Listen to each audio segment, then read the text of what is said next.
ప్రజాస్వామ్య విలువలను కాపాడడానికి సభలు ఏ విధంగా ఉండాలో, సభా వేదికల్లో ఏ విధంగా ప్రవర్తించాలో తెలిసి కూడా ఏ విధంగా చేస్తున్నారనేది ఉద్దేశపూర్వకంగా చేస్తున్నారు.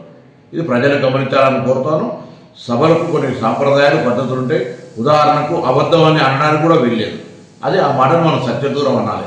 ఇట్లా కొన్ని శాసనసభలో కొన్ని అంశాలు ఉన్నటువంటి పరిస్థితుల్లో సభకు అధిపతి, సభని ఒక్కడదా అంటే ఎస్ శాసనసభకు అధిపతి అనే పదం దానిలోనే అర్థం కనబడుతుంటే కూడా దాని మీద తిరిగి మళ్ళీ ఒక దళితుడు కాబట్టి ఆ విధంగా వ్యవహరించడం అనేటువంటి మాట మాట్లాడతారు.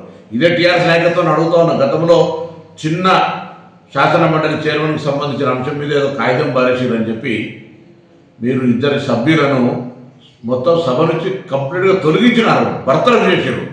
ఇది మర్చిపోయిన ప్రజాస్వామ్యంలో. అందుకే మళ్ళీ చెప్తా ఉన్నాం, ఇటువంటి మాటలు వద్దు, ఇటువంటి నిరసనలు ప్రజాస్వామ్యానికి మంచిది కాదు. టీఆర్ఎస్ పార్టీ నాయకత్వం గమనించాలని కోరుతున్నాం.